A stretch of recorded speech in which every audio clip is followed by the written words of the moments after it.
Napakawalang hiya mo, Bettina. Ano? Hindi ako hayop na pwede mong ikulong. Hindi ka lang hayop. Isa kang basura ng tiyapo.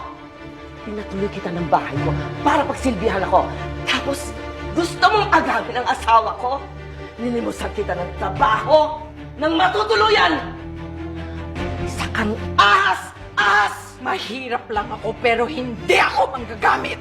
Kilala na kita. Basang-basa na kita. Alam ko kung anong klase kang babae. Dahil sa kahirapan mo, gagawin mo ang lahat. Makuha lang ang gusto mo. Nang yumaman ka, hindi ba? Hindi ba? Ikaw ang ulol na ulol sa salapi. Gagamitin mo kahit na ano, kahit na sino, pati ang sarili mong apo. Yumaman ka lang. Bakit mo pinakasal si Senyorita Catherine sa taong hindi niya mahal? Anong pakialam mo? Para saan? Para sa dagdag yaman? Bettina, masaya ka ba?